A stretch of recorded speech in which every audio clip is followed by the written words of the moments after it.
Muy buenas tardes a todos. Bueno, tardes allí, aquí desde Canarias, completamente de noche. Y bueno, primero quería deciros que es un completo honor estar aquí, la verdad. Y quiero daros las gracias a todos los organizadores que nos han podido invitar a este evento.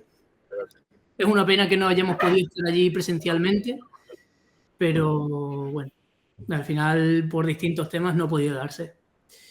Yo creo que este espacio del sexto Congreso Afrocolombiano es muy importante y que se merece que se hagan más veces este tipo de cosas.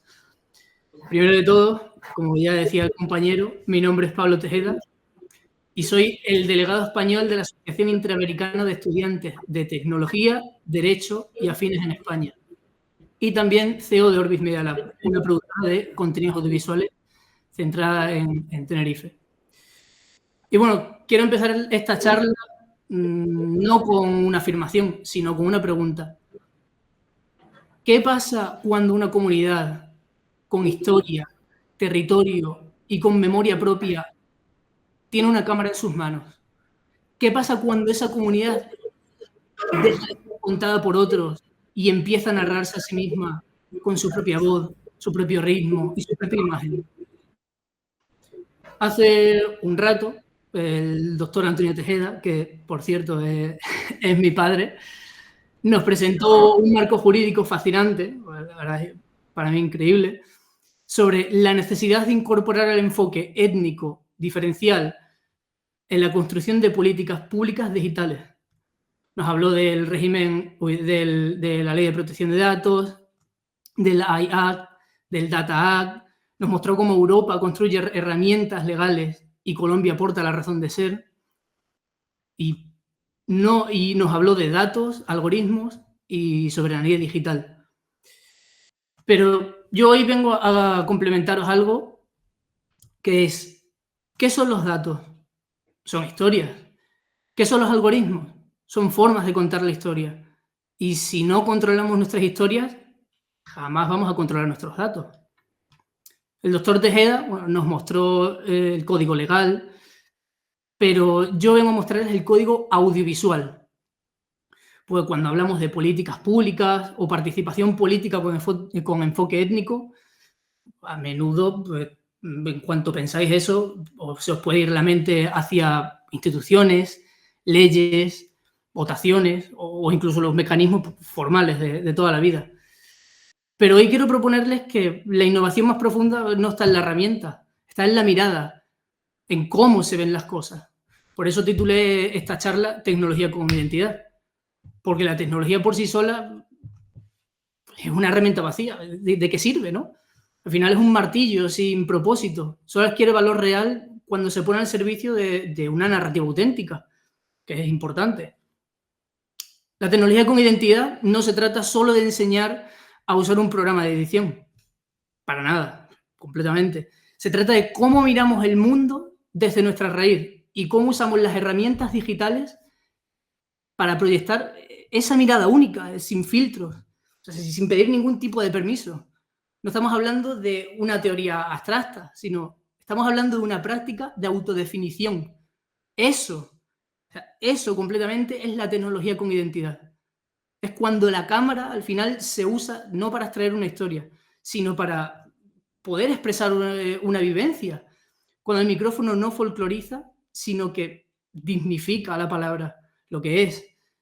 Cuando las caras, los sonidos o el ritmo de la comunidad se proyecta sin ningún tipo de filtro o sin intermediarios, sin pedir permiso. Es un mundo que consume millones de imágenes cada segundo. Imagino que todos tendréis redes sociales, estaréis scrolleando muchas veces o lo que sea. Esas imágenes muchas veces dicen cómo vernos, ¿no?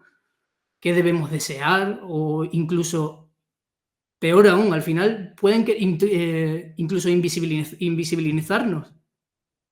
La verdadera innovación es atreverse a contar lo vuestro, lo propio. Pero, ¿por qué esto es tan urgente a día de hoy? ¿por qué esta necesidad de narrativas propias no es solo un acto cultural, sino un acto de resistencia? Un momento, si me perdonáis, voy a beber un poco de agua.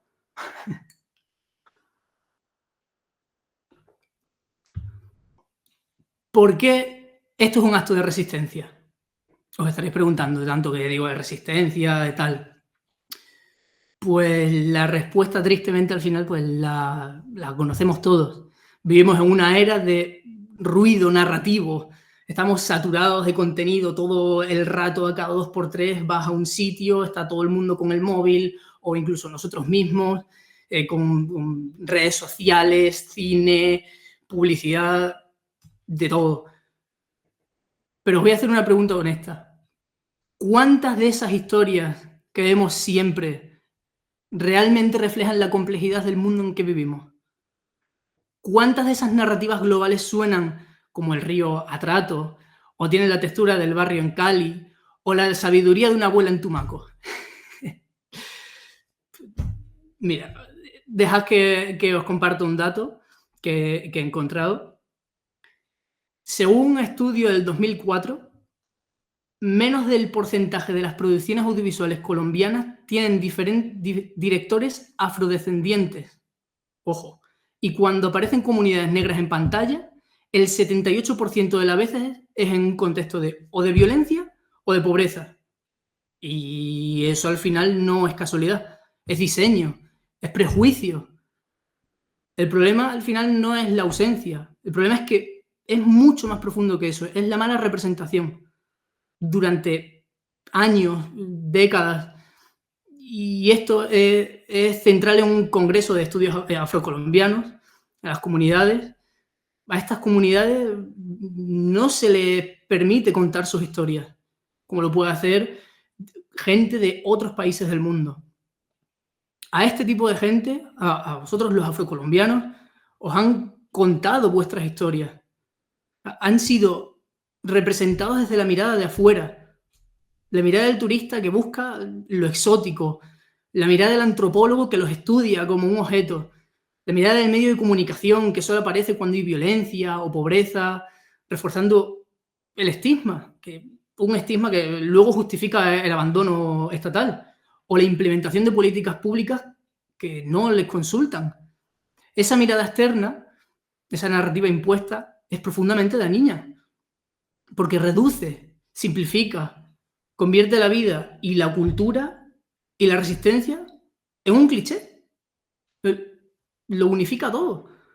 Y en la era digital, que supuestamente nos prometió democratizar la voz, ha traído consigo pues, una nueva trampa, que es la uniformidad. Los algoritmos premian lo que se parece. La estética de Instagram, el ritmo frenético de TikTok, el look cinematográfico de Netflix, son lenguajes visualmente poderosos.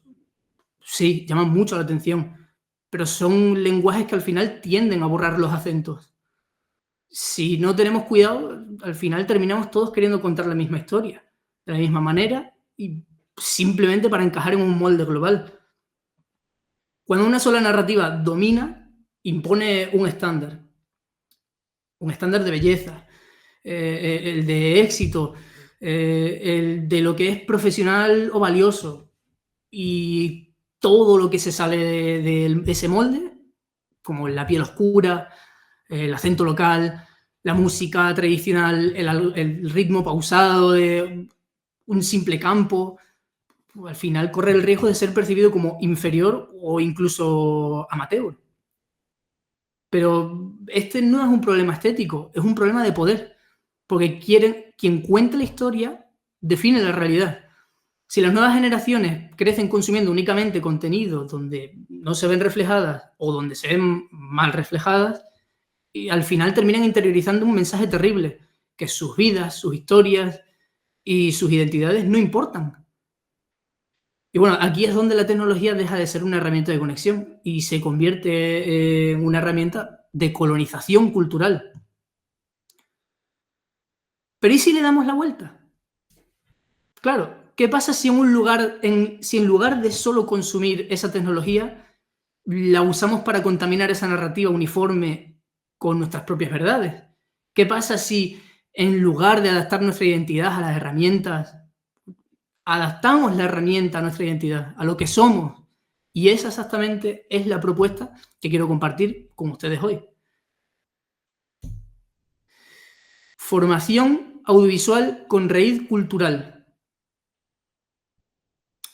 Esa es la propuesta. Si el problema es la narrativa única y la invisibilización, la solución es la producción propia. Pero para que haya producción propia, primero debe haber formación. Y aquí es donde quiero detenerme, porque la palabra de formación puede ser muy engañosa muchas veces. Al final, durante mucho tiempo, formar audiovisual significa enseñar la forma correcta, el encuadre, la regla de los tercios, la estructura de 3 actos, el software profesional. Pero, ¿qué pasa si esa forma correcta ya es en sí misma una imposición cultural? ¿No?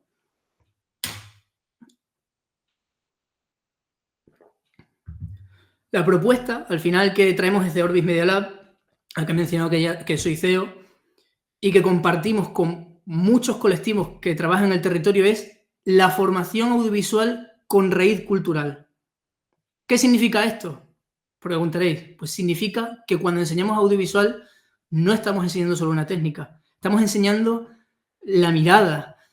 No empezamos con un manual de la cámara de con este botón puedes darle a grabar, con este botón se hace una fotografía.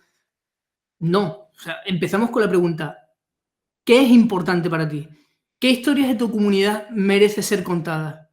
¿Cómo suena tu barrio? ¿A qué sabe tu cultura? ¿Cómo piensas formalizar todo esto? ¿No? Significa que el proceso formativo al final se adapta por completo al contexto, al lenguaje, a los tiempos de la comunidad y a la historia del territorio. Al final no es llevar un taller enlatado y completamente preparado a una comunidad, no, es co-crear un espacio de aprendizaje con la comunidad. Se trata de enseñar a grabar lo cotidiano, completamente normal, el día a día, pero con dignidad.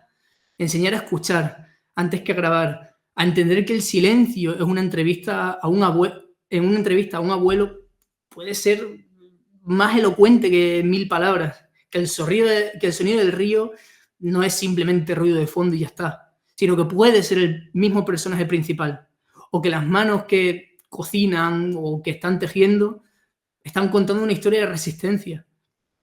Eso transforma la cámara completamente. Deja de ser un objeto que intimida y se convierte en un puente entre generaciones, entre lo local y lo global.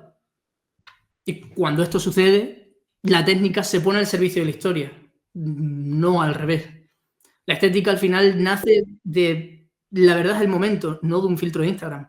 Que esto es completamente fundamental. Cuando formamos esta perspectiva, al final suceden 2 cosas completamente maravillosas.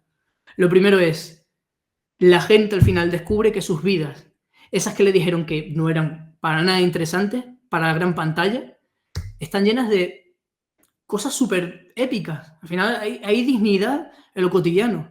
Y lo segundo es que desarrollan un ojo crítico. Ya no solo consumen un medio pasivamente por hacerlo o ver cualquier cosa y ya está. No. Empiezan a analizar lo que están viendo y se preguntan, oye, ¿y quién cuenta esta historia? ¿Por qué la están contando así? ¿Y dónde encajo yo en esta narrativa? Y eso, al final, es el principio de la soberanía audiovisual. Formar con raíz, en esencia, es un acto de descolonización de la mirada. Es decirle a las comunidades, especialmente a los jóvenes como yo, que no necesitan imitar a nadie para ser completamente relevantes, pues sus historias, contadas por ellos mismos, tienen un poder inmenso. Y ese poder tiene un impacto completamente directo, que va muchísimo más allá de hacer un simple vídeo bonito. Y ese poder de crear narrativas propias tiene un impacto muy real. Un impacto que quiero resumir en 3 palabras clave para este congreso, que es resistencia, visibilización y transformación. Al final, con el tema de la resistencia, estamos en un mundo que nos empuja siempre a la homogeneización, a olvidar quiénes somos para encajar en un molde global. El simple acto de encender una cámara para grabar a nuestros mayores o para documentar la música, nuestras cocinas, nuestras luchas, es un acto de resistencia cultural. Resistencia es negarse a ser borrado, es crear un archivo vivo, un archivo digital de nuestra memoria contada por nosotros, para nosotros y para el mundo. Al final, cuando una comunidad forma sus propias tradiciones, no está creando un simple folclore y ya está. Está construyendo un escudo contra el olvido, que dice, existimos, nuestra historia importa y no vamos a dejar que desaparezca. Segundo, la civilización durante muchísimo tiempo. Ser visible para una comunidad afrocolombiana o una comunidad rural significaba aparecer en noticias por razones equivocadas. No, imagino que habrá pasado mucho. La visibilización que nace de la narrativa propia al final es diferente. No es solo ser visto y ya está. No, es ser visto en nuestros propios términos. Claro, es usar plataformas de YouTube, Instagram, festivales de cine, no como un consumidor pasivo, sino como un productor de esa cultura, como un escenario para nuestra identidad. Y esto nos lleva a un impacto más profundo, que es la transformación. Ocurre en dos niveles, que es la transformación interna. Quiero que penséis en esto. ¿Qué siente un joven en el científico que ha sido bombardeado toda su vida con imágenes que no lo representan, que cuando ven un vídeo hecho por su vecino, su propio barrio, que es potente, que es hermoso, habla de su verdad? Lo que siento es orgullo, completamente. Y bueno, segundo, y ya terminando, y aquí conectamos directamente con las políticas públicas y la participación política. Compañero. Historia, ¿sí? ¿Me escucha? Qué pena. Se terminó el tiempo, qué pena. Bueno, igualmente ya estaba terminando. ¿Sí? Claro, momento. ¿Sí? Dale. Ve concluyendo, dale, sigue.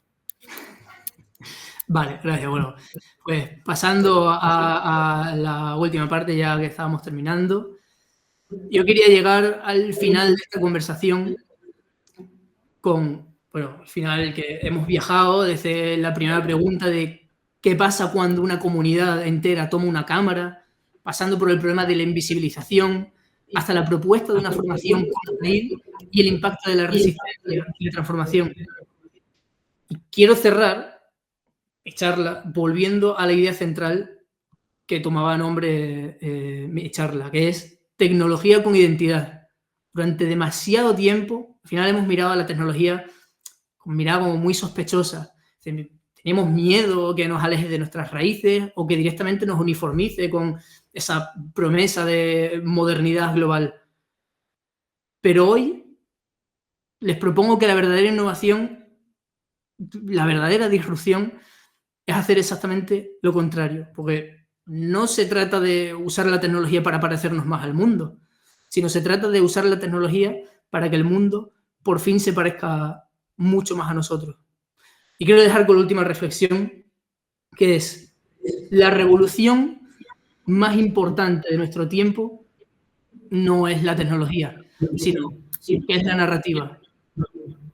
Y eso se convierte por derecho propio en el sujeto de nuestra propia historia. Muchas gracias. Eso es todo. Aquí, muchas gracias. ¿Se escuchan bien los aplausos? ¿Se escuchan bien? Sí. Muchas gracias.